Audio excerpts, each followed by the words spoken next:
ഇപ്പോൾ +2 പരീക്ഷയിൽ ഫിസിക്സും കെമിസ്ട്രിയും കഴിഞ്ഞതിൽ പിന്നെ കുട്ടികളും പാരൻസും വലിയ ആശങ്കയിലാണുള്ളത്. പരീക്ഷ പതിവിലും വലുതായിട്ട് കുറച്ച് ടഫായിരുന്നു എന്നുള്ളതാണ് കുട്ടികളും പാരൻസും ഒക്കെ പറയുന്ന ഒരു കാര്യം. അതിനെ കുറിച്ചാണ് നമ്മളിന്ന് ഡിസ്കസ് ചെയ്യാൻ പോകുന്നത്. അതിൽ ഡിസ്കസ് ചെയ്യേണ്ട വളരെ പ്രധാനപ്പെട്ട കുറച്ച് പോയിന്റ്സ് ഉണ്ട്. ഒന്ന്, പരീക്ഷ അത്ര ടഫായിരുന്നോ? ഇനി ടഫാണെങ്കിൽ തന്നെ അത് ടഫാവാനുള്ള റീസൺസ് എന്തെല്ലാമാണ്? കുട്ടികൾ പറയുന്ന ഒരുപാട് കാരണങ്ങളുണ്ട്, ടീച്ചിങ് ക്വാളിറ്റിയെ കുറിച്ച്, മോഡൽ എക്സാംസിനെ കുറിച്ചൊക്കെ. അതേപോലെ തന്നെ വേറൊരു ഗൗരവകരമായിട്ടുള്ള വിഷയം എന്നുള്ളത്, ഇതിൽ കുട്ടികൾ ആശങ്കപ്പെടേണ്ടതുണ്ട്. അപ്പൊ മാർക്ക് കുറഞ്ഞാൽ എന്താ സംഭവിക്കുക? കാരണം അവർ അഡ്മിഷന് പലയിടങ്ങളിലും മാർക്ക് പരിഗണിക്കുന്നുണ്ട്, അവിടെ എന്താണ് സംഭവിക്കുക? 3, ഈ പരീക്ഷ എളുപ്പവും ടഫ് ആവുന്നതൊക്കെ നമ്മുടെ വിദ്യാഭ്യാസ വ്യവസ്ഥിതി എങ്ങനെയാണ് എഫക്ട് ചെയ്യുന്നത്? ഇത് വളരെ പ്രധാനമായിട്ടും ഇതുവരെ നമ്മൾ ആരും ഡിസ്കസ് ചെയ്യാത്ത ഒരു പോയിന്റ് ആണ്. ഇത്തരം കാര്യങ്ങളെ കുറിച്ചാണ് നമ്മൾ ഡിസ്കസ് ചെയ്യണം എന്ന് കരുതുന്നത്. നമ്മുടെ കൂടെ നിന്ന് ഷഫീർ സാർ ഉണ്ട്, അസീം സാർ ഉണ്ട്, ബാസിൽ സാറും ഉണ്ട്. എല്ലാവരും ഈ വിഷയവുമായി ബന്ധപ്പെട്ട് വളരെ കൃത്യമായിട്ട് കാര്യങ്ങൾ നിരീക്ഷിക്കുന്ന ആളുകളാണ്. അപ്പൊ നമുക്ക് ആദ്യം കുട്ടികളുടെ സൈഡിൽ നിന്ന് തുടങ്ങാം. എന്തായാലും കഴിഞ്ഞ വർഷത്തിൽ നിന്നൊക്കെ എക്സാം കുറച്ച് ടഫായിരുന്നു എന്നുള്ളത് ഒരു സംശയമില്ലാത്ത ഒരു കാര്യമാണ്. എത്രത്തോളം ടഫാണെന്നുള്ളത് നമ്മൾ വേറെ ഡിസ്കസ് ചെയ്യേണ്ട വിഷയം. പക്ഷെ അതിൽ കുട്ടികൾ പറയുന്ന ഒരു കാര്യം, ഞങ്ങൾക്ക് എക്സാം ടഫ് ആക്കിയതിലല്ല പ്രശ്നം. എക്സാം ടഫ് ആക്കുകയാണെങ്കിൽ ഞങ്ങൾക്ക് അതിനുള്ള സിഗ്നൽസ് ഒക്കെ ആക്ച്വലി ഒരു ഓണപരീക്ഷ മുതൽ തന്നെ തരായിരുന്നു. കഴിഞ്ഞ മോഡൽ വരെ നടന്നു. ശരിക്ക് ഞാൻ കേട്ടിട്ടുള്ളത് ഒരു 2-3 ക്വസ്റ്റ്യൻസ് സെറ്റ് ഇട്ടിട്ട് അതിൽ ഒരു സെറ്റ് മോഡലും ഒരു സെറ്റ് ആനുവൽ എക്സാം ഒക്കെ എടുക്കുക എന്നുള്ളതാണ് അതിൽ. കുട്ടികളുടെ ഇത്തരം പ്രശ്നങ്ങൾ അവർ പറയുന്നിടത്ത് എന്താണ് കഴമ്പുണ്ടോ, എന്താണ് അസീമിന് തോന്നുന്നത് എന്നുള്ളത് വെച്ച് തുടങ്ങാം നമുക്ക്. സത്യം പറഞ്ഞാല് ഏത് എക്സാമിനും പ്രിപ്പയർ ചെയ്യുന്നതിന്റെ മുന്നേയും എല്ലാവർക്കും ഒരു പാറ്റേൺ വെച്ചിട്ടാണല്ലോ എല്ലാവരും പ്രിപ്പയർ ചെയ്യുക. അതായത് ഇപ്പോൾ നമ്മൾ എൻട്രൻസിന് പ്രിപ്പയർ ചെയ്യുകയാണെങ്കിൽ ഏത് കോമ്പറ്റീവ് എക്സാമിനാണെങ്കിലും ഒക്കെ അങ്ങനെയാണ് പ്രിപ്പയർ ചെയ്യുക. സ്വാഭാവികമായിട്ടും ബോർഡ് എക്സാമിനാണെങ്കിലും സ്റ്റുഡൻസ് ഒരു എക്സ്പെക്ടേഷനിലാണ് വരിക. മോഡൽ എക്സാം എന്ന് പറയുമ്പോൾ അതിൻ്റെ ഒരു മോഡലായിട്ടുള്ള എക്സാമാണ്. അപ്പോൾ അത് കഴിയുമ്പോൾ കുറച്ചുകൂടി ഐഡിയ കിട്ടും എങ്ങനെയാണ് റിയൽ എക്സാം വരാൻ പോകുന്നത് എന്നുള്ളത്. പക്ഷേ മോഡൽ എക്സാമും റിയൽ എക്സാമും രണ്ടും വളരെ ഡിഫറെൻ്റ് ആയിട്ടുണ്ട് എന്നുള്ളത് ഡെഫിനറ്റ്ലി സ്റ്റുഡൻസിന് അവർ ഡീമോട്ടിവേറ്റ് ആവാനുള്ള ഒരു കാര്യമാണ്. രണ്ടാമത്തത് പല സ്റ്റുഡൻസും പറയുന്നതും അതുപോലെ തന്നെ ടീച്ചേഴ്സിൻ്റെ ഇടയിലും 2 അഭിപ്രായമുള്ള ഒരു കാര്യമാണ്, സ്കൂളുകളിൽ കംപ്ലീറ്റ് ആയിട്ട് പഠിപ്പിക്കുന്നുണ്ടോ. അപ്പോൾ കഴിഞ്ഞ ദിവസം ഞാനും ഷഫീർ സാറും ഡിസ്കസ് ചെയ്യുന്നു, ഓൺലൈൻ ടീച്ചേഴ്സും ഓഫ്ലൈൻ ടീച്ചേഴ്സും തമ്മിലുള്ള കുറെ കോൺട്രവേഴ്സീസ് ഞാൻ കുറെ ഗ്രൂപ്പിലൊക്കെ. അതെ, അപ്പോൾ പറയുന്നു ഓൺലൈൻ ടീച്ചേഴ്സ് മുഴുവൻ പഠിപ്പിക്കുന്നില്ല, അപ്പോൾ പഠിപ്പിക്കുന്നുണ്ട്. അപ്പോൾ ഓഫ്ലൈൻ ടീച്ചേഴ്സ് പറയുന്നു ഞങ്ങളുടെ സ്കൂളിൽ നന്നായിട്ട് പഠിപ്പിക്കുന്നവരാണ്. അപ്പോൾ ഓൺലൈൻ ടീച്ചേഴ്സ് പറയുന്നു നിങ്ങൾ ഫുൾ NCERT പഠിപ്പിക്കുന്നില്ല. കുറെ കോൺട്രവേഴ്സി. പക്ഷേ എന്നാലും നമുക്ക് മനസ്സിലാക്കാൻ പറ്റുന്നത് കുറച്ച് സ്കൂളുകളിലെങ്കിലും ഒരു പക്ഷേ നന്നായിട്ട് പഠിപ്പിക്കാത്ത കേസുണ്ട്. അതേസമയം സിൻസിയറായിട്ട് പഠിപ്പിക്കുന്നത് അത് കാലങ്ങളായിട്ടുള്ള ഒരു കാര്യമല്ല. അതായത് ഇപ്പോൾ പണ്ട് മുതലേ ഒരു സ്ഥലത്തും വളരെ പെർഫെക്റ്റ് ആയിട്ട് എല്ലാ ടീച്ചർമാരും നമ്മളെ അങ്ങനെയല്ല. ഇതിലൊരു പ്രശ്നം എന്താ വെച്ചാൽ കുട്ടികളോട് ആദ്യം തന്നെ പറയാണ്, നിങ്ങൾ ഈ ഭാഗം മാത്രം മതി, ഒരു കുറച്ച് ഏരിയാസ് കൊടുത്ത് ഇതിന്നെ ചോദ്യം വരുള്ളൂ, ഇതിനെ ചോദ്യം വരാറുള്ളൂ എന്ന് പറയാം. എന്നിട്ട് പെട്ടെന്ന് ഒരു ചേഞ്ച് ഉണ്ടാവും. ഇതിൽ ഏറ്റവും പ്രശ്നം ഇതാണ്, ഈ പെട്ടെന്നുള്ള ചേഞ്ചാണ്. ഓക്കെ, ഇപ്പോൾ നമ്മൾ ഈ പരീക്ഷയുടെ പാറ്റേൺ മാറ്റിയതിലൊക്കെ ഒരുപാട് ഗുണങ്ങളും ദോഷങ്ങളും അതൊക്കെ ചർച്ച ചെയ്യുന്നതിന് മുമ്പ് ഇത് പെട്ടെന്ന് പരീക്ഷന്റെ തലേന്നല്ലല്ലോ ഈ ചേഞ്ച് വരുത്തണം ആലോചിക്കേണ്ടത്. ഗവൺമെന്റ് ആകട്ടെ അതോറിറ്റീസ് ആകട്ടെ ഇത് നേരത്തെ ആലോചിച്ച് ഇതിന്റെ അക്കാദമിക് ഇയർ തുടക്കം തൊട്ടേ അതിനുള്ള ഒരു ഗ്രൗണ്ട് ഒരുക്കി മോഡൽ എക്സാം ആകുമ്പോഴേക്കൊക്കെ അതിന്റെ ഏകദേശം ഒരു രൂപത്തിലേക്ക് എത്തിച്ചിട്ട് ചെയ്യേണ്ട ഒരു കാര്യമാണ് ഈ ചേഞ്ച് എന്ന് പറയുന്നത്.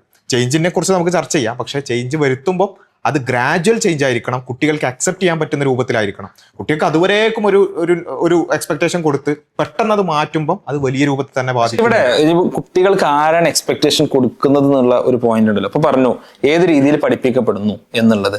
അവർക്ക് എന്തായാലും ടെക്സ്റ്റ് ബുക്ക് ഉണ്ട്. അപ്പൊ കഴിഞ്ഞ തവണ ഇതേ ബാച്ചിനാണ് +1 മാത്സ് എക്സാം ടഫായത്. അന്നൊരു വീഡിയോ ചെയ്തതിന്റെ ക്ഷീണം എനിക്ക് ഇതുവരെ തീർന്നിട്ടില്ല. അപ്പോൾ പക്ഷെ അന്ന് മുതൽ ഞാൻ പറഞ്ഞൊരു കാര്യമുണ്ട്, നിങ്ങൾക്ക് NCERT നിങ്ങൾ എന്താണ് പഠിക്കാത്തത്? NCERT ഉള്ള ചോദ്യങ്ങൾ തന്നെയാണ് ചോദിച്ചിട്ടുള്ളത്. പക്ഷെ അന്ന് കുട്ടികൾ പറഞ്ഞിട്ടൊരു കാര്യമുണ്ട്, ഞങ്ങൾക്ക് NCERT ആരും പഠിപ്പിക്കുന്നില്ല, അല്ലെങ്കിൽ NCERT അങ്ങനത്തെ അതെ. പക്ഷെ പഠിക്കേണ്ട ആവശ്യമില്ല എന്നുള്ളത് ആരാണ് തീരുമാനിക്കുന്നത്? ഒരു അധ്യാപകർ അങ്ങനെ തീരുമാനിച്ചിട്ടുണ്ടെന്നുണ്ടെങ്കിൽ, നമ്മുടെ JEE ബാച്ചിൽ ഒരു കുട്ടിയുടെ ഞാൻ ഒരു ഇൻസിഡന്റ് പറഞ്ഞിരുന്നു. പാരന്റ് വിളിച്ച് ചോദിച്ചു, എന്താണ് ടെക്സ്റ്റ് ബുക്ക് വാങ്ങണോ, മാത്സ് ടെക്സ്റ്റ് ബുക്ക് വാങ്ങണോ എന്ന് +1 പഠിക്കുന്ന ഒരു കുട്ടിയുടെ +1 പഠിക്കുന്ന കുട്ടിയുടെ പാരന്റ്. കാരണം എന്താ, ടീച്ചർ പറഞ്ഞിട്ടുണ്ട് ഞാൻ തരുന്ന നോട്ട് മാത്രം പഠിച്ചാൽ മതി, അതിന് വരുള്ളൂ. ഇത് ശരിക്കും ടീച്ചർമാർ ചെയ്യുന്ന ഒരു ഗൗരവമായിട്ടുള്ള, അങ്ങനെയൊക്കെ ടീച്ചേഴ്സ് പറയുന്നുണ്ടെന്നുണ്ടെങ്കിൽ അത് വളരെ ഗൗരവകരമായിട്ടുള്ള ഒരു കാര്യമല്ലേ. ഇത്തവണ ഫിസിക്സിന്റെയും കെമിസ്ട്രിയുടെയും എക്സാം കഴിഞ്ഞപ്പം ചെയ്ത വീഡിയോകളുടെ അടിയിലെല്ലാം വന്നൊരു കമന്റ് ഇതാണ്. അതായത് അവർക്ക് സ്കൂളിൽ ഓൾറെഡി ടീച്ചേഴ്സ് പറഞ്ഞു കൊടുക്കുന്നത് ഈ ഒരു മോഡൽ എക്സാമിന്റെ പാറ്റേണിലുള്ള ക്വസ്റ്റ്യൻസും ഇത് പഠിച്ചാൽ മതി, ഇതിനേക്കാൾ അപ്പുറത്തേക്ക് പോകണ്ടെന്ന് തന്നെയാണ്.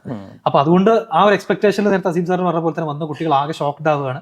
പിന്നെ അവരുടെ മുന്നിൽ ഇനി മാറ്റാനൊരു സമയമില്ല. ടൈം ടേബിൾ ആണെന്നുണ്ടെങ്കിൽ വളരെ ഹെക്റ്റിക് ആണ്. ആകെ 1 ദിവസത്തെ 2 ദിവസത്തെ സ്റ്റഡി ഗ്യാപ്പുകൾ മാത്രമേ ഉള്ളൂ. അപ്പൊ ആ സമയം കൊണ്ട് എന്ത് ചെയ്യാൻ കഴിയുന്നില്ല, അവർക്ക് ഇനി വരുന്ന മാത്സിനും അതുപോലെ ബാക്കി എക്സാമിനൊന്നും ഒരു വലിയ മാറ്റം വരുത്താൻ അവരെ കൊണ്ട് കഴിയില്ല എന്നുള്ളതാണ് പ്രധാനപ്പെട്ടത്. അത് ടീച്ചർമാരെടുത്ത് ശരിക്കും വലിയൊരു ഫോൾട്ട്. ടീച്ചർമാരെക്കാൾ ടീച്ചർമാരുടെ അടുത്ത് പ്രശ്നം ഉണ്ടാവും. ഈ യുവത്തിൽ ടെക്സ്റ്റ് പഠിക്കണ്ടെന്ന് പറയുന്നത് ടീച്ചർമാരുടെ പ്രശ്നം തന്നെയാണ്. പക്ഷെ ആ ടീച്ചർമാരെ കൊണ്ട് അങ്ങനെ പറയിപ്പിക്കുന്നത് എന്താണ്, ഈ എക്സാം ഇങ്ങനെ വരുന്നുള്ളൂ, അതിന്റെ ടെക്സ്റ്റ് ഒന്നും. അതാണ് ഞാൻ ചോദിക്കുന്നത്, ഒരു ടീച്ചറുടെ റോൾ എന്താണ് ഇന്നത്തെ കാലത്ത്? ഒരു ടീച്ചറുടെ റോൾ എന്നുള്ളത് ഞങ്ങൾ പഠിപ്പിക്കുന്ന ഒരു ബോർഡ് എക്സാമിന് മാത്രം കുട്ടി മാർക്ക് വാങ്ങുക എന്നുള്ളതാണോ എന്നുള്ളത് നമ്മൾ ആക്ച്വലി എക്സാം എന്ന് പറഞ്ഞാൽ ഇവാലുവേഷൻ ആണല്ലോ. അപ്പൊ ആ ഒരു 1 ഇയർ നടന്ന അല്ലെങ്കിൽ ആ കുട്ടി കിട്ടിയ സ്കില്ലാണ് ഇവാലുവേറ്റ് ചെയ്യേണ്ടത്. അപ്പൊ ആ 1 ഇയർ കൊടുക്കുന്ന സ്കില്ല് വേറെ എന്തൊക്കെയും ഇവാലുവേഷൻ വേറെ രീതിയിലാണെങ്കിൽ പിന്നെ എന്തിനാ എക്സാം എന്നുള്ളതൊരു ക്വസ്റ്റ്യൻ ആണ്. ഇപ്പൊ കുറച്ച് മുന്നേ നമ്മുടെ ഫൗണ്ടേഷനിൽ നിന്നുള്ള ഒരു പാരന്റ് അങ്ങനെ കോൺടാക്ട് ചെയ്തിട്ട് പറഞ്ഞു, നമ്മുടെ വീഡിയോസിൽ ഒരുപാട് ക്വസ്റ്റ്യൻ ചെയ്യുന്നുണ്ട്, ഇത്രയും ക്വസ്റ്റ്യൻസ് എന്തിനാണ് ചെയ്യുന്നത്, സ്കൂളൊന്നും ഇത്ര ചെയ്യുന്നില്ലല്ലോ. അപ്പൊ റിയാലിറ്റി എന്താ വെച്ചാൽ നമ്മളൊരു NCERT ടെക്സ്റ്റ് ബുക്ക് എടുത്തിട്ട് അതിലുള്ള എല്ലാ വെറൈറ്റി ക്വസ്റ്റ്യൻസും നമ്മൾ ക്ലാസ്സിൽ ചെയ്യാറുണ്ട്. ആക്ച്വലി എല്ലാ വെറൈറ്റിയും ചെയ്യുമ്പോഴാണല്ലോ സ്റ്റുഡന്റിന് എല്ലാ പെർസ്പെക്റ്റീവും കിട്ടുക. പക്ഷെ സ്കൂളിൽ എന്ത് ചെയ്യുന്നുണ്ടാവില്ല, ഒരു പക്ഷേ അത് ആ സ്കൂളിൽ ആ കുട്ടി പഠിക്കുന്ന സ്കൂളിൽ ഒരു പക്ഷേ അത്രയും ചെയ്യാത്തത് കൊണ്ട് പാരന്റ് കമ്പയർ ചെയ്യുമ്പോൾ എന്തിനാ ഇത്രയും അധികം പഠിക്കുന്നത്. പക്ഷെ റിയാലിറ്റി ഇതാണ് എന്നുള്ളത് അവർക്ക് അറിയില്ല. അപ്പൊ ഇതേ സിറ്റുവേഷൻ തന്നെയാണ് എല്ലാ ക്ലാസ്സിലും. അങ്ങനെ നമ്മുടെ ടീച്ചേഴ്സ് എസ്പെഷ്യലി ഒരു BEdും ഒക്കെ കഴിഞ്ഞ് വരുന്ന ടീച്ചേഴ്സിന് ഇങ്ങനെ ഒരു പെർസ്പെക്റ്റീവ് ഇല്ല, ഒരു ലാർജർ പിക്ചർ മിസ് ചെയ്യുന്നുണ്ട് എന്നുള്ളത് ഇവിടെ ഒരു യാഥാർത്ഥ്യമല്ലേ? കുട്ടി ഈ കഴിഞ്ഞ 2 എക്സാമുകളുടെയും ഈ ടീച്ചേഴ്സിന്റെ ഗ്രൂപ്പുകളിൽ ഒരുപാട് ഡിസ്കഷൻ ഉണ്ട്. ശരിക്കും ഇത് ടഫ് ആണോ എന്നുള്ളതൊരു ക്വസ്റ്റ്യൻ ആണ്.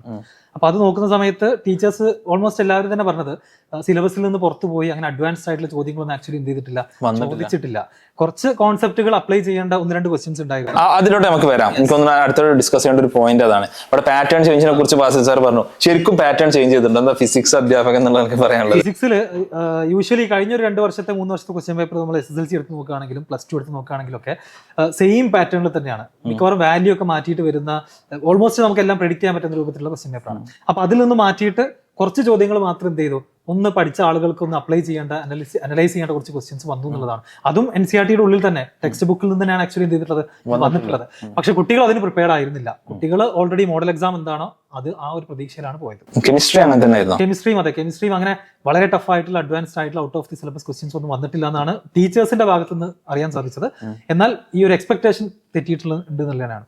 NCERT നോക്കി പഠിക്കുക എന്നുള്ളൊരു കൾച്ചർ മുന്നേയും കുറവാണ്. ഇപ്പോഴും അത് ശരിക്കും ഇവോൾവ് ആയി വന്നിട്ടില്ല എന്നുള്ളതൊരു സത്യമാണ്. ഇപ്പൊ ഞാൻ പഠിക്കുന്ന സമയത്തും എൻ്റെ +1 NCERT ഭയങ്കര ഫ്രഷാണ്. +2 NCERT മാത്രമാണ്, അതായത് +2 എത്തുമ്പോഴാണ് എൻട്രൻസ് എന്നുള്ളതൊരു കാര്യം. NCERT ഫ്രഷ് എന്ന് പറയുമ്പോൾ ഞാനും ഈ NCERT ഉപയോഗിച്ച് NCERT മാത്സും ഫിസിക്സ് എപ്പോഴും ഫ്രഷ് ആയിട്ട് കാരണം ഫിസിക്സ് വായിച്ച് എടുക്കാൻ കുറച്ച് ബുദ്ധിമുട്ടാണ് NCERT എന്നുള്ളത്. പക്ഷെ കെമിസ്ട്രിയും മാത്സിലൊരു ക്വസ്റ്റ്യൻസും നമ്മൾ എന്ത് ചെയ്തിട്ടുണ്ടായിരുന്നു, ശരിക്കും ഫോളോ ചെയ്തിട്ടുണ്ട്. അത് NCERT ഫ്രഷ് മുമ്പൊന്നും ഫ്രഷ് ആയിരുന്നില്ല, അങ്ങനെ തന്നെ അല്ലേ? അതായത് +2 കഴിയുമ്പോഴാണല്ലോ നമുക്ക് എൻട്രൻസിന് പ്രിപ്പയർ ചെയ്യണം, അല്ലെങ്കിൽ എക്സാമിന് കുറച്ചുകൂടി കണ്ടന്റ് വേണമെന്ന് അറിയാം. അപ്പോൾ ഒന്നും കൂടെ നമ്മൾ NCERT യൂസ് ചെയ്ത് തുടങ്ങും. പക്ഷെ +1 എത്തുമ്പോൾ അത്ര സീരിയസ് ആയിരിക്കില്ല. ഓൾറെഡി ഈ ഒരു 10th വരെയുള്ള പ്രഡിക്റ്റബിൾ എന്ന് പറയുന്ന എക്സാംസ് എഴുതിയിട്ടാണല്ലോ പലപ്പോഴും സ്റ്റുഡൻസ് +1 എത്തുക. അപ്പോൾ അവർ അതേ പാറ്റേണിൽ ഫോളോ ചെയ്യും, കുറച്ച് കഴിയുമ്പോൾ റിയലൈസ് ചെയ്യും. എന്തായാലും കുട്ടികൾക്ക് ഡിഫിക്കൽട്ട് ആയിരുന്നു എന്ന് പൊതുവെ ഉള്ള ഒരു അഭിപ്രായം മനസ്സിലായി. നമ്മൾ ചാലഞ്ച് ചെയ്യുന്നിടത്ത് അർത്ഥമൊന്നുമില്ല. പക്ഷേ ഇൻ സിലബസ് ക്വസ്റ്റ്യൻ തന്നെയാണ് വന്നിട്ടുള്ളത്. കുട്ടികളെ അതിന് നമ്മുടെ അധ്യാപകരോ അല്ലെങ്കിൽ നമ്മുടെ സിസ്റ്റം, അധ്യാപകർ എന്നുള്ളതല്ല സിസ്റ്റം എക്യുപ്ഡ് ആക്കേണ്ടിയിരുന്നു എന്നുള്ളതാണ് യാഥാർത്ഥ്യം. അടുത്തൊരു പ്രധാന പ്രശ്നം ഇതിൽ കുട്ടികൾ കൺസേൺഡ് ആവാനുണ്ടോ എന്നുള്ളതാണ്. അതാണല്ലോ കുട്ടികൾക്ക് എന്താ മാർക്ക് കുറഞ്ഞോ കൂടിയില്ലേ എന്നുള്ളതിൽ അപ്പുറം ആക്ച്വലി അത് ഭാവിയെ ബാധിക്കുമോ എന്നുള്ളതാണ്. പലപ്പോഴും കുട്ടികൾ ആ പെർസ്പെക്റ്റീവിനെ കാണുന്നില്ല എന്നുള്ള പ്രശ്നമുണ്ട്. നിങ്ങൾ മാർക്ക് കുറഞ്ഞാൽ എന്തെങ്കിലും സംഭവിക്കുമോ എന്നുള്ള പരിചയമുള്ള ഒരു കുട്ടി എന്ന് വെച്ചാൽ ഈ 2 പരീക്ഷ എന്തായാലും പോയി, ഇനിയിപ്പോ മാത്സും എന്തായാലും ഇതേപോലെ തന്നെ ആയിരിക്കും എന്ന് മനസ്സിലായി. അപ്പൊ എന്തായാലും പിന്നെ അതിൽ പഠിച്ചിട്ടൊന്നും കാര്യമില്ല കാരണം ഇത്ര ചെറിയ സമയം കൊണ്ട് ഈ ചേഞ്ചിലേക്ക് വരാൻ പറ്റൂല, പഠിച്ചിട്ട് കാര്യമില്ല എന്നുള്ള രൂപത്തിലേക്ക് വരെ പോകുന്ന കാണുന്നുണ്ട്. ഭാവിയിലേക്ക് നോക്കുമ്പോൾ കുട്ടികളുടെ ആശങ്കകൾ മെയിൻലി ഒന്ന് UG ഡിഗ്രി അഡ്മിഷൻസ്, പിന്നെ എൻട്രൻസ് എക്സാമുകൾ പ്രിപ്പയർ ചെയ്യുന്ന കുട്ടികളുണ്ട്. അതുപോലെ തന്നെ ഞാൻ കമന്റ് സെക്ഷനിൽ കണ്ടത് ഇപ്പൊ റിപ്പീറ്റ് ചെയ്യാൻ പോകുന്ന കുട്ടികൾ, ഓൾറെഡി റിപ്പീറ്റ് ചെയ്യണമെന്ന പ്ലാനിലുള്ള പോകുന്ന കുട്ടികൾ 100% മാർക്ക് ഉണ്ടെങ്കിൽ പലർക്കും ഹോസ്റ്റൽ അടക്കം എന്താണ് ഇതാണ് പല കുട്ടികളും എന്നോട് പറഞ്ഞത്, എനിക്ക് ഏതെങ്കിലും ഒരു കോച്ചിങ് സെന്ററിൽ ഫുൾ മാർക്ക് കിട്ടിയെങ്കിൽ ഫ്രീ ആയിട്ട് പോയിരുന്നു ഹോസ്റ്റൽ അടക്കം. അപ്പൊ 1 മാർക്ക് 2 മാർക്ക് പോയാൽ വരെ അത്രയും സങ്കടപ്പെടുകയാണ് കുട്ടികൾ. അതുപോലെ തന്നെ പിന്നെ ഭാവിയിൽ മറ്റേതെങ്കിലും ഓപ്പർച്യൂണിറ്റീസിലൊക്കെ പോകുന്ന സമയത്തും ഈ ഒരു +2 മാർക്ക് പ്രശ്നമാവും എന്നുള്ളതാണ്. ശരിക്കും പ്രശ്നമാവും എന്താ തോന്നുന്നു? അതിൽ എനിക്ക് തോന്നുന്നത് ഇപ്പൊ കീമിൽ മാത്രമാണ് ശരിക്കും 50% വെയിറ്റേജ്. പക്ഷെ ഇതിൽ അൾട്ടിമേറ്റ്ലി കുട്ടികൾ മനസ്സിലാക്കേണ്ട വിഷയം എന്താണെന്ന് വെച്ചാല് ഈ മാർക്ക് കുറയാന്ന് പറഞ്ഞാൽ പിന്നെ എല്ലാവർക്കും കുറയാണ്, അതായത് ഒരാൾക്ക് മാത്രമല്ല കുറയുന്നത്. ഇപ്പോൾ കഴിഞ്ഞ തവണ ഇപ്പോൾ മേ ബി നമ്മുടെ അടുത്തുള്ള ഏതെങ്കിലും ഒരു കോളേജിൽ ഒരു 98% കട്ട് ഓഫ് BSc ഫിസിക്സിനുണ്ടെങ്കിൽ ഇത്തവണ അത് മേ ബി 96 ആവും അല്ലെങ്കിൽ 95 ആവും. അത് ഒരാൾക്ക് മാത്രമുള്ള കുറച്ചിലല്ല, എല്ലാവർക്കും കേരള ബേസ്ഡ് അഡ്മിഷൻസോ അല്ലെങ്കിൽ കേരള ബേസ്ഡ് കോച്ചിങ് ഇൻസ്റ്റിറ്റ്യൂട്ടുകളോ ഒക്കെ അത് നമ്മൾ അത്ര വിഷയമാക്കേണ്ട ആവശ്യം ഉണ്ടാവില്ല. ഈവൺ നമ്മൾ ഇപ്പൊ നീറ്റ് തുടങ്ങിയ എക്സാംസ് വരുമ്പോൾ അവിടെ അൾട്ടിമേറ്റ്ലി എന്ത് ചെയ്യുന്നില്ല, മാർക്ക് മാറ്റർ ചെയ്യുന്നില്ല. ഇനി കീമിലോട്ട് വരാം. കീമിലോട്ട് വരുമ്പോൾ ആക്ച്വലി എൻ്റെ അഭിപ്രായത്തിൽ കുട്ടികൾക്ക് കഴിഞ്ഞ വർഷം വരെ ഉണ്ടായിരുന്ന വലിയൊരു ഡിസഡ്വാൻറ്റേജിനെ അത് സോൾവ് ചെയ്യുന്നതാണ് എൻ്റെ അഭിപ്രായം. കാരണം കഴിഞ്ഞ തവണ കീം എക്സാമിൽ CBSEയും സ്റ്റേറ്റും തമ്മിൽ നോർമലൈസേഷൻ വന്നപ്പോൾ കഴിഞ്ഞ തവണ +2 എഴുതിയ സ്റ്റുഡൻസിൽ ഒരു 27 മാർക്കാണ് കുറച്ചത്. CBSEയിലെ കുട്ടിക്ക് 8 മാർക്ക് കൂടുകയും ചെയ്തു. ടോട്ടൽ 35 മാർക്സിന്റെ ഡിസഡ്വാൻറ്റേജ് കഴിഞ്ഞ തവണ സ്റ്റേറ്റ് ബോർഡ് എഴുതിയ കുട്ടിക്ക് ഉണ്ടായിട്ടുണ്ട്.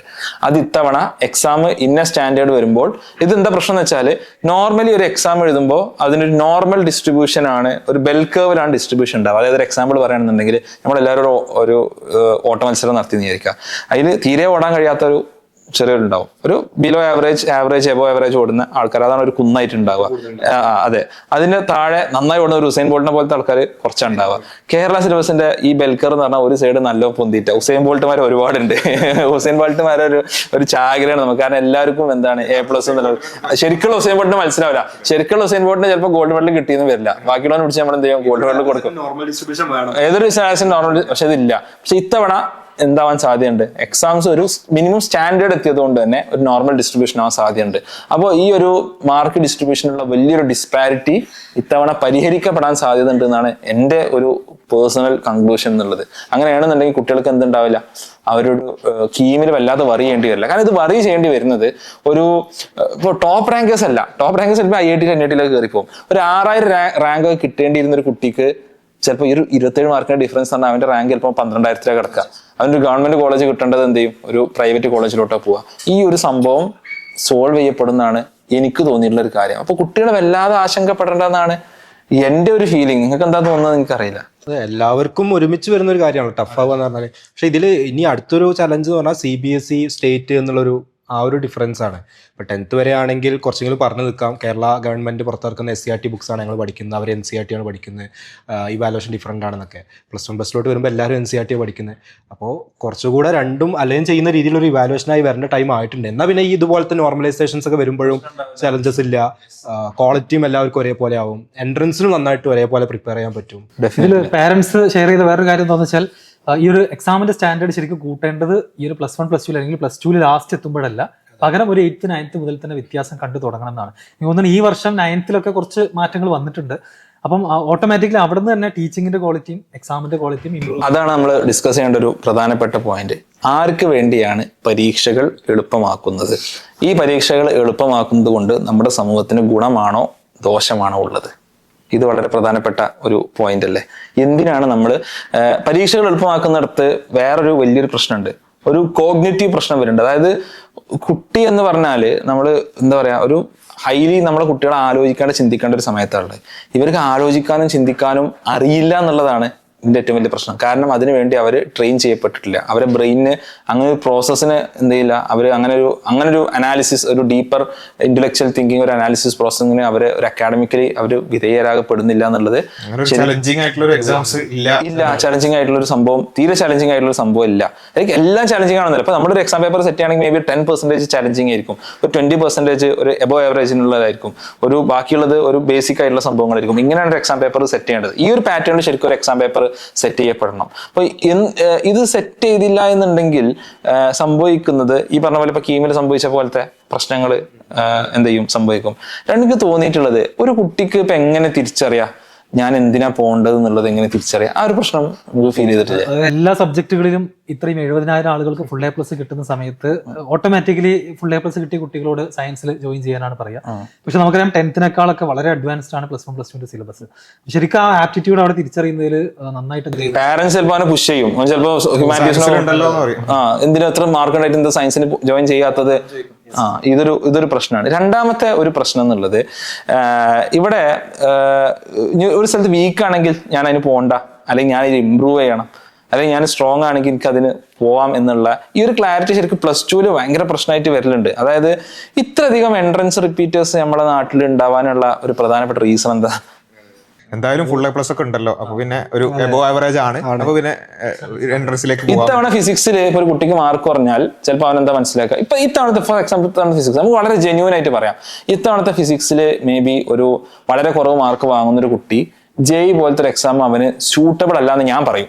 അത് ഒരു ജഡ്ജ്മെന്റ് അല്ല, അത് ലൈക്ക് ഈ ഒരു ലെവലിൽ അത് ഇതൊരു JEE ലെവൽ എക്സാം ഒന്നുമല്ല, പക്ഷെ ആ ഒരു ലെവലിലുള്ള എക്സാം എഴുതാൻ പറ്റാത്ത ഒരാള് JEEക്ക് സൂട്ടബിൾ അല്ല എന്നുള്ളത് ഞാൻ വളരെ ഫ്രാങ്ക് ആയിട്ട് ഞാൻ പറഞ്ഞ കാര്യം. അപ്പൊ അതില്ലാത്ത ഒരാൾ വെറുതെ JEEക്ക് വേണ്ടി എന്ത് ചെയ്യാൻ നിൽക്കണ്ട, റിപ്പീറ്റ് ചെയ്യാൻ നിൽക്കണ്ട. ബയോളജിയും ഇതേപോലത്തെ കേസ് ആയിരിക്കും, കെമിസ്ട്രി ഒക്കെ അല്ലെങ്കിൽ മാത്സ് നമുക്ക് കഴിയാത്തൊരു ഇതിന് പോകേണ്ട, പകരം നമ്മൾ സ്ട്രോങ് ആയിട്ടുള്ള ഏരിയയിൽ പോയിക്കൂടെ എന്നുള്ളൊരു കാര്യം നമുക്ക് ആലോചിച്ചൂടെ? അത് നേരത്തെ പറഞ്ഞ പോലെ തന്നെ ഇവാലുവേഷൻ ഭയങ്കര ജനറിക് ആയതുകൊണ്ട് സ്റ്റുഡൻസിനോ അനലൈസ് ചെയ്യണമെങ്കിൽ എന്തെങ്കിലും ഒരു മെട്രിക്സ് വേണ്ടേ. ഞാൻ എല്ലാ എക്സാമിനും എഴുതുന്ന എക്സാമിനൊക്കെ എനിക്ക് ടോപ്പ് ആണെങ്കിൽ ഞാൻ വിചാരിക്കാം ഞാൻ തന്നെ ഒരു ഭയങ്കര അടിപൊളിയാണെന്ന് വിചാരിച്ചിട്ട് രാജ്യത്ത് ഞാൻ എന്ത് ചെയ്യും, എല്ലാം പോവാണെങ്കിൽ എന്നെ കൊണ്ട് പറ്റുന്ന പരിപാടിയാണെന്ന് പറഞ്ഞു പോകും. പക്ഷെ അവിടെ എത്തുമ്പോഴാണ് മനസ്സിലാവുക നമുക്ക് സർവേ ഇപ്പം നമ്മൾ കോളേജുകളിൽ കാണുന്നതാണ്. കോളേജുകൾ പലപ്പോഴും ഇപ്പോൾ റിസർവേഷൻ കാറ്റഗറിയിൽ വരുമ്പോൾ റിസർവേഷൻ വളരെ നല്ലതാണ്, പല ബാക്ക്വേർഡായുള്ള ആൾക്കാരും കൊണ്ടുവരാനുള്ളതാണ്. പക്ഷേ പലപ്പോഴും അതിൽ വന്നിട്ട് സർവേ ചെയ്യാൻ പറ്റാതെ നമ്മുടെ ബാച്ചുകളൊക്കെ സംഭവിച്ചിട്ടുണ്ട്. സൂയിസൈഡ് ചെയ്യുന്ന ആളുകൾ ഉണ്ടായിട്ടുണ്ട്, കോഴ്സ് ഡ്രോപ്പ് ഔട്ട്, എന്നാൽ അവർ പിന്നെ ലൈഫിലൊരു ഭയങ്കര പത്തറ്റിക് സിറ്റുവേഷനിലോട്ട് എത്തുന്ന കേസ്. ഇത് തന്നെയാണ് മറ്റു രീതിയിൽ പോയാലും സംഭവിക്കുക. ചിലപ്പോൾ ഒരു ഹ്യൂജ് ലോൺ എടുത്തിട്ട് ഒരു അബ്രോഡിലോട്ട് നല്ലൊരു എഞ്ചിനീയറിംഗ് കോഴ്സിന് പോകും, അല്ലെങ്കിൽ വേറെ മെഡിസിന് പോകും. അവിടെത്തുമ്പോഴേക്കും മനസ്സിലാവുക ഇത് എന്നെ കൊണ്ട് പറ്റുന്ന പണിയല്ല. അപ്പോഴേക്കും ഒരു ഹ്യൂജ് ലോൺ എടുത്തിട്ടുണ്ടാവും, അതിൻ്റെ ലയബിലിറ്റി ഉണ്ടാവും, പിന്നെ പ്രതീക്ഷയുടെ വലിയൊരു കൂമ്പാരം ഉണ്ടാവും. ഭയങ്കര ഇതിൽ കുട്ടികളും പാരന്റ്സിനും കൺഫ്യൂഷൻ ആക്കുന്ന വേറൊരു ആസ്പെക്ട് ഉള്ളതെന്ന് വെച്ചാൽ നമ്മുടെ ന്യൂസ് പേപ്പറിൽ വന്ന 1-2 റിപ്പോർട്ടുകളാണ്. ഇപ്പൊ നമുക്കറിയാം എക്സാം എന്ന് പറഞ്ഞ് വന്നിട്ടുണ്ടായിരുന്നു. അപ്പൊ പത്രത്തിൽ അത് ഹെഡിങ്സ് വന്നത് ഒന്ന് കുട്ടികളെ കുഴപ്പിച്ചു അല്ലെങ്കിൽ ആകെ ബുദ്ധിമുട്ടിലാക്കി, ഈവൻ ന്യൂസ് ചാനലുകളിലടക്കം ആക്ച്വലി ഇത് വന്നിട്ടുണ്ട്. അപ്പൊ അതില് വന്ന വാർത്തകൾ ഇതായിരുന്നു, ചില ക്വസ്റ്റ്യൻസ് കുട്ടികളെ ചിന്തിപ്പിക്കാൻ പ്രേരിപ്പിച്ചു എന്നാണ് ചില ചോദ്യങ്ങൾ ഉണ്ടായിരുന്നത്. കമ്പ്യൂട്ടർ പോലെ അതെ, അങ്ങനത്തെ ഒരുപാട് റിമാർക്കുകൾ ആക്ച്വലി പത്രത്തിൽ ഉണ്ടായിരുന്നു. അപ്പൊ അതും അഗെയിൻ പാരന്റ്സിനെയും കുട്ടികളെയും വീണ്ടും കൺഫ്യൂസ് ചെയ്യിപ്പിക്കുകയാണ്. അപ്പൊ ഈ ഒരു എക്സാം പ്രോസസ് അല്ലെങ്കിൽ എന്തിനാണ് പരീക്ഷ നടത്തുന്നത് എന്നുള്ളത് നമ്മൾ എന്ത് ചെയ്യണം, ഹൈസ്കൂൾ തൊട്ട് തന്നെ കൃത്യമായിട്ട് അതിനുള്ള ഗൈഡൻസ് കുട്ടികൾക്ക് കൊടുക്കണം. ഈ നേരത്തെ പറഞ്ഞ പോലെ തന്നെ അവരെ ചലഞ്ച് ചെയ്യുന്ന ക്വസ്റ്റ്യൻസ് അതിൽ ഉണ്ടാവണം. അപ്പൊ ഒരു ഫുൾ മാർക്ക് എന്നുള്ളത് നമ്മൾ കുറച്ച് ദിവസങ്ങൾ കൊണ്ട് പഠിച്ചാൽ ഒരു ഗ്യാരണ്ടീഡ് ആയിട്ട് കിട്ടണം എന്ന് നമ്മൾ വാശി പിടിക്കുന്ന ഒരു സംഭവത്തിലേക്ക് ഒരിക്കലും പോകാൻ പാടില്ല. ഇതില് ഈ സമയത്ത് പല യൂട്യൂബ് ചാനലുകളിലും ഞാൻ കണ്ടിട്ടുള്ള സംഭവം ഇമോഷണൽ ആയിട്ട് കുട്ടിയുടെ ഒപ്പം നിൽക്കുക എന്നുള്ളതാണ്. എന്താ അതിനെ കുറിച്ച് തോന്നണത്? അത് ഭയങ്കര എളുപ്പമുള്ള ഒരു കാര്യമാണ്. കാരണം കുട്ടികളൊക്കെ ഓൾറെഡി ഒരു ലെവൽ ഓഫ് ഇമോഷനിലായിരിക്കും ഉണ്ടാവുക അതിനെതിരായിട്ടൊക്കെ. അപ്പോൾ അതിന്റെ കൂടെ അങ്ങോട്ട് ഒഴുക്കിനനുസരിച്ച് തുഴയാന്ന് പറഞ്ഞാൽ തുഴഞ്ഞാൽ കുറെ വ്യൂസും അല്ലെങ്കിൽ അതിന്റെ ഇതൊക്കെ ഉണ്ടാവും എന്നുള്ളത് മാത്രമാണ്. പക്ഷെ അതിനപ്പുറത്തേക്ക് ഒരു ലോങ് ടേമിലേക്ക് ആലോചിക്കുമ്പോൾ ഇത് നമ്മൾ വീണ്ടും ഒരു ബാഡ് സിസ്റ്റത്തിനെ അതിനെ തന്നെ തുടരാൻ ആണ് ഇത് സഹായിക്കുക എന്നുള്ളതാണ് എനിക്ക് വീഡിയോസ്. പക്ഷെ എനിക്ക് തോന്നിയത് അത് ഓക്കെയാണ്, ആ ഒരു ടൈമിലോട്ട് ഓക്കെയാണ്. അതായത് ഇപ്പോൾ ഇന്ന് ഫിസിക്സ് ടഫ് ആയിക്കുന്ന ഒരാൾക്ക് നാളെ കെമിസ്ട്രി അല്ലെങ്കിൽ മാത്സ് എഴുതാൻ പോകുന്നതിന് മുന്നേ അവരെ ഒന്നും കൂടി മേ ബി മോട്ടിവേറ്റ് ചെയ്യാൻ അത് ഓക്കെയാണ്. മോട്ടിവേറ്റ് ചെയ്യുന്നല്ല ഞാൻ പറഞ്ഞത് ഇങ്ങനെ കേട്ടിട്ട് ജസ്റ്റിസ് ഫോർ +2 സ്റ്റുഡൻസ് എന്നൊക്കെ പറഞ്ഞ പല ഒരിക്കലും ഇങ്ങനെ ഒരു എക്സാം നടത്തരുത്, അങ്ങനെ നടത്താൻ ധൈര്യം വരരുത്. അപ്പോൾ അങ്ങനെ വരുമ്പോൾ ശരിക്കും പറഞ്ഞാൽ ഈ ഒരു പ്രശ്നം അവിടെ തന്നെ പേഴ്സിസ്റ്റ് ചെയ്യുകയാണ് ചെയ്യുന്നത്. അത് പരിഹരിക്കപ്പെടരുത് എന്നുള്ളതാണ് അവിടെ അൾട്ടിമേറ്റ്. പരിഹരിക്കാനുള്ള അവർ ചെയ്യണം, ലോങ് ടേമിൽ എന്തായാലും അവർ ചെയ്യണം. കാരണം അത് റെസ്പോൺസിബിലിറ്റി കൂടിയാണ്. എസ്പെഷ്യലി എഡ്യൂക്കേഷനിൽ നിൽക്കുന്ന ആളുകളെ കുട്ടികളെ വെറുതെ ഇമോഷൻ മാത്രമാക്കാനാണെങ്കിൽ അതിന് വേറെ ആളുകളുണ്ടല്ലോ. ഇത് നമ്മുടെ ഒരു എഡ്യൂക്കേഷനിസ്റ്റ് ആകുമ്പോൾ എന്തായാലും കാര്യം നടക്കണം, കുറച്ചൊരു ലോങ് ടേമിലോട്ട് അവരെ റെഡി ആക്കണം. മാത്രമല്ല ഇതിൽ വേറൊരു വിഷയം എന്താ വെച്ചാൽ കുട്ടികൾക്ക് ഈ പറഞ്ഞ ലോങ് ടേമിലേക്കുള്ള മാറ്റങ്ങളൊക്കെ പറയുമ്പോഴും ഇവിടെ ഓൾറെഡി ഇങ്ങനെ ഒരു എക്സാമിൻ്റെ ഒരു പാറ്റേൺ ഇവിടെ സെറ്റ് ചെയ്തിട്ടുണ്ട്. ഒരു ഫുൾ A+ ഇല്ലാത്തൊരു കുട്ടി എന്ന് പറഞ്ഞാൽ അവൻ അത്രയും മോശമാണ് എന്നുള്ള രൂപത്തിലേക്ക് ഈ സൊസൈറ്റൽ എക്സ്പെക്ടേഷനും പാരന്റൽ എക്സ്പെക്ടേഷനും അത്രത്തോളം ആയിട്ടുണ്ട്. ഇനി ഒരു ഫുൾ മാർക്ക് അല്ലാത്തൊരു കുട്ടി, ഒരു അബവ് ആവറേജ് ആയിട്ടുള്ള ഒരു കുട്ടിക്ക് ഒരു ഫുൾ മാർക്ക് അല്ലാതെ അവന് ടോളറേറ്റ് ചെയ്യാൻ പറ്റാത്തൊരു അവസ്ഥയിലേക്ക് എത്തിയിട്ടുണ്ട് ഇവിടെ. പല സ്റ്റുഡൻസും എനിക്ക് മെസ്സേജ് അയച്ചപ്പോൾ സാർ ഈ പറഞ്ഞ കാര്യങ്ങളൊക്കെ പാരന്റ്സിനെ എങ്ങനെ മനസ്സിലാക്കി കൊടുക്കും? ഇത് കുട്ടികൾ ചോദിക്കുന്ന ഒരു ചോദ്യം. ഒരു മാർക്ക് എന്തുകൊണ്ട് കുറഞ്ഞു എന്ന്, കാരണം അത് ചോദിക്കണം. കാരണം ഇപ്പോഴത്തെ അവസ്ഥയിൽ കുറച്ചെങ്കിലും പഠിക്കുന്നവർക്ക് എല്ലാവർക്കും ഫുൾ മാർക്കാണ്. പക്ഷെ ഈ പെട്ടെന്ന് ഇങ്ങനെ ഒരു ചേഞ്ച് വരുമ്പോൾ പാരന്റ്സിന് നമുക്ക് ഇതിലെന്തായാലും മെസ്സേജ് കൊടുക്കാനുള്ളത്, ഇതിൽ നമ്മൾ നേരത്തെ പറഞ്ഞ കാര്യത്തിന്റെ ഒരു എക്സ്റ്റൻഷൻ തന്നെയാണ്. അതായത് കുട്ടികൾക്ക് ഏത് സബ്ജക്റ്റിലാണ് അവരുടെ സ്ട്രെങ്ത്, ഏതിലാണ് വീക്ക്നെസ് എന്ന് മനസ്സിലാവണമെന്നുണ്ടെങ്കിൽ ഒരു നല്ല എക്സാമിനേഷൻ സിസ്റ്റത്തിലൂടെ തന്നെ അവർ കടന്നു പോകണം. അതിനനുസരിച്ചുള്ള ടീച്ചിങ്ങും പാരലലി ഉണ്ടാവണം. അങ്ങനെയാണെങ്കിൽ +2 എൻഡിൽ അവർക്ക് കരിയറിലേക്കൊക്കെ ഒരു കുറച്ചുകൂടി ഇൻഫോംഡ് ആയിട്ടുള്ള ഡിസിഷൻസ് അവർക്ക് എടുക്കാൻ പറ്റും. നേരത്തെ പറഞ്ഞ പോലെ തെറ്റായിട്ടുള്ള പാത്തിലൂടെ പോവാതെ നേരത്തെ തന്നെ അവർക്ക് നല്ല ഡിസിഷൻസ് എടുക്കാൻ പറ്റും. ഏത് സബ്ജക്റ്റ് ആണ്, ഇനി ലാംഗ്വേജ് ആണോ അല്ലെങ്കിൽ സയൻസ് ആണോ മാത്തമാറ്റിക്സ് ആണോ ഏതാണ് ഈ പരീക്ഷയിൽ കുറച്ച് മാർക്ക് കുറഞ്ഞാലും അത് നിങ്ങൾ അത് പ്രശ്നമാക്കരുത് എന്നുള്ളതാണ് എനിക്ക് പാരന്റ്സിനോട് പറയാനുള്ളത്. The exam was little bit like അവർ എക്സ്പെക്ട് ചെയ്തതല്ല വന്നത്. അപ്പോൾ ഡെഫിനറ്റ്ലി അത് നമ്മൾ കുട്ടികളുടെ സൈഡിൽ നിന്ന് കാണണം. But ultimately this is for their good എന്നുള്ള ഒരു അണ്ടർസ്റ്റാൻഡിങ് നമുക്ക് വേണം എന്നുള്ളതാണ് എനിക്ക് പാരന്റ്സിനോട്. ഇതിൽ ഇപ്പൊ കഴിഞ്ഞ +1 ഇതേ ബാച്ചിൽ തന്നെ +1 മാത്സ് എഴുതിയപ്പോഴാണ് മുന്നേ ആ വീഡിയോ ഇട്ടത്, അതിന്റെ താഴെ കമന്റ്സ് ഒക്കെ വന്നത്. അപ്പൊ അന്നേ കൊടുത്ത മെസ്സേജ് ഇതാണ്, അടുത്ത വർഷത്തെ എക്സാമിന് NCERT ബേസ് ചെയ്ത് പഠിച്ചോളൂ. ഞാൻ അതേ പറഞ്ഞൊരു കാര്യമാണ്. നമുക്കിത് പുതിയൊരു സംഭവമല്ല, കഴിഞ്ഞ വർഷം പറഞ്ഞൊരു സംഭവം, കോൺസെപ്റ്റ് ബേസ് ചെയ്ത് പഠിക്കണം എന്നുള്ളതൊക്കെ അന്ന്. അപ്പം ഇനിയും വരാൻ പോകുന്ന 10th കംപ്ലീറ്റ് ചെയ്യുന്നവർക്കും +1 കംപ്ലീറ്റ് ചെയ്യുന്നവർക്കും സെയിം മെസ്സേജ് തന്നെയാണ് കൊടുക്കാനുള്ളത്. നമ്മൾ കൊടുക്കുക എന്നുള്ളതിനപ്പുറത്ത് അത് സിസ്റ്റം കൊടുക്കേണ്ട മെസ്സേജ് കൂടിയാണ്. ഇനിയൊക്കെ ഇങ്ങനെയൊക്കെ ആയിരിക്കും. ഇനി ചെറുതായി നമ്മളൊന്നും ലെവൽ സിസ്റ്റം ഓൾറെഡി കൊടുത്തിട്ടുണ്ട്, കഴിഞ്ഞ +1 മാത്സിന് തന്നെ കൊടുത്തിട്ടുണ്ടെന്നാ പറഞ്ഞത്. അല്ല അതൊരു അല്ല ഗ്രാജുവൽ ആയിട്ട് കൊടുക്കണം. ഇത് പെട്ടെന്ന് ഇങ്ങനെ കുട്ടികളെ വല്ലാതെ പാനിക് ആക്കുന്ന രൂപത്തിലല്ലല്ലോ അത് ചെയ്യേണ്ടത്. നെക്സ്റ്റ് +2 ക്വാർട്ടർലി അതുപോലെ ക്രിസ്മസ് എക്സാമോ മോഡൽ എക്സാമിനെല്ലാം ഈ ചേഞ്ച് ഗ്രാജുവലി ചെയ്യണം. പതിയെ അതിന്റെ ബാറ്. പക്ഷെ അതിലുള്ള പ്രശ്നം തരാം, ഈ ക്വാർട്ടർലി എക്സാമിനും ഹാഫ് ഇയർലി എക്സാമിനൊക്കെ എന്തും സെറ്റ് ചെയ്യുന്നിടത്ത് ഒരു ലിമിറ്റ് ഉണ്ട്. കാരണം ഒരു 4 ചാപ്റ്റർ ഒരു 3 ചാപ്റ്റർ ഒക്കെയാണ് ഒരു ഇതുണ്ടാവുക. അപ്പൊ അതിന് എങ്ങനെയായാലും ക്വസ്റ്റ്യൻസ് സെറ്റ് ചെയ്യുന്നിടത്ത് എന്തുണ്ട്, ഒരു കുട്ടികൾക്ക് പഠിക്കാനും സമയമുണ്ട്. ഹാഫ് ഇയർലി അങ്ങനെ തന്നെയാണ്. അതെ, അത്ര ക്രൂഷ്യലും അല്ല. അപ്പൊ അതുകൊണ്ട് ഇത് അത്ര ഡിസ്കഷനിൽ വരൂല്ല. ടീച്ചേഴ്സ് ട്രെയിനിങ് ഉണ്ട്, പൊതുവായി ഒരു മൊത്തത്തിൽ കൊടുക്കാനുള്ള മെസ്സേജ് ഒക്കെ അതുവഴിയൊക്കെ കൊടുത്ത് പതിയെ മാറ്റേണ്ടുന്ന ഒരു കാര്യം തന്നെയാണ്. അടുത്ത വർഷങ്ങളിൽ അത് വരുന്നു പ്രതീക്ഷിക്കാം. കഴിഞ്ഞ ദിവസം ഷഫീർ സാർ ചെയ്ത ഒരു വീഡിയോന്റെ താഴെ തോന്നുന്നു ടഫ് ആയതിൽ CBSE സ്റ്റേറ്റും കമ്പയർ ചെയ്തതിൽ സാറേ അല്ലെങ്കിൽ തന്നെ സ്റ്റേറ്റിന് ഒരു വിലയില്ല ഇവിടെ, സാറും കൂടെ പറഞ്ഞിട്ട് ഇടിക്കരുത്. അപ്പോൾ ഇതിന്റെ റിയാലിറ്റി പറയുമ്പോഴും കുട്ടികൾ ചിലപ്പോൾ ഭയങ്കര വൈകാരികമായിട്ടാണ് ഇത് എടുക്കുന്നത്. അല്ല, യഥാർത്ഥത്തിൽ ഇത് സ്റ്റേറ്റിന്റെ വില കൂട്ടാണ് ചെയ്യുക. ഇങ്ങനെ ഒരു പാറ്റേൺ ചേഞ്ചും ഒരു സ്റ്റാൻഡേർഡ് വരികയാണെങ്കിൽ സ്റ്റേറ്റിന്റെ വില കൂടും. അൾട്ടിമേറ്റ്ലി ലോങ് ടേമില് പരീക്ഷകൾ കുറച്ചുകൂടി ബെറ്റർ ആവുന്നത് നമ്മുടെ കുട്ടികൾക്ക് ഗുണകരമാവും എന്നുള്ളത് മനസ്സിലാക്കുക. അതാണ് എനിക്ക്